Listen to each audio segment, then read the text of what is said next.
Tonight in Hannity's America, one school in Tennessee has banned the phrases "God bless the USA" and "In God we trust." Now, students at Lakeview Elementary School made posters to announce a voluntary prayer event held outside of class time and used the phrases to advertise the event. Now, school administrators, they actually covered up the offending phrases before allowing the posters to be put up. Now, let's take a look. Now, here is the poster displaying the phrase "In God we trust." By the way, our national motto, before and after.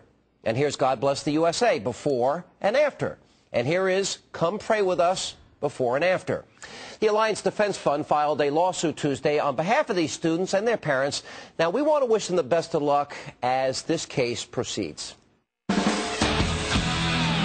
It's another Robert Gibbs edition of our liberal translation treatment tonight. At yesterday's briefing, he was asked why the vice president is participating in the AFL-CIO conference at a luxury Miami resort when the administration has criticized businesses for wasting money during these troubled times. His brilliant response is tonight's liberal translation. I think, obviously, as we talk about creating jobs in this country, labor is certainly an important part of that.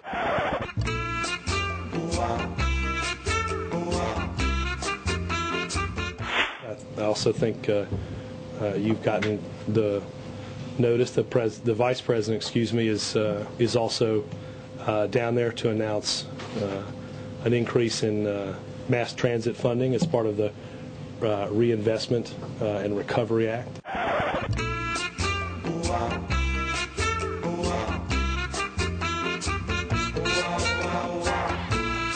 The president asked for that Congress passed.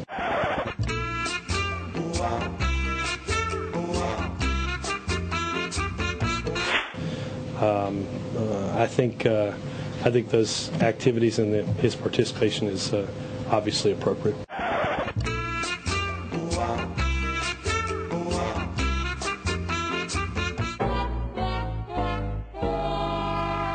All right, great answer, Robert. I think you made it out of that one with the support of the AFL-CIO still intact.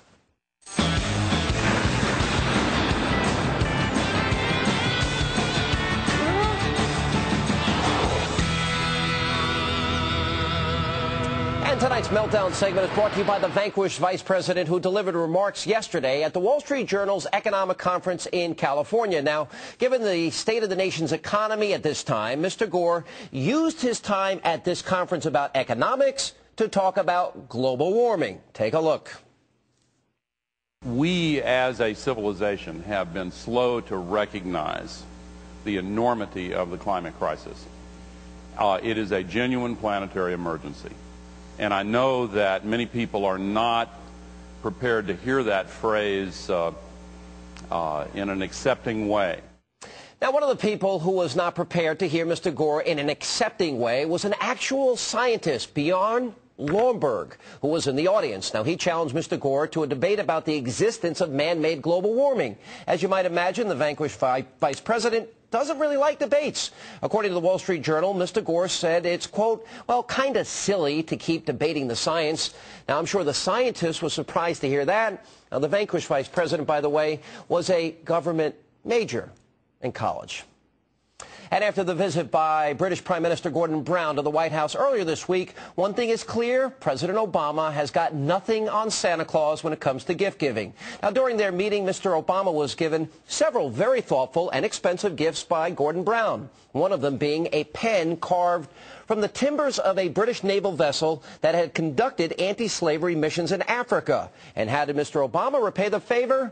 Well, he gave the Prime Minister 25 DVDs, including E.T. and Star Wars. I doubt he saw them before. How generous. Officials at Downing Street tried to keep details about the gift secret because it paled in comparison to those given by Mr. Brown. And many in Britain believe the gifts, plus the fact that the White House refused to have a formal joint press conference with the two leaders, equals a major snub by the new U.S. president. One British journalist wrote, President Obama has been rudeness personified towards Britain this week. His handling of this visit was appalling. Wait, didn't Mr. Obama promise to repair all those relationships he said the Bush administration ruined because of cowboy diplomacy? This is a great first step. And that is the news tonight from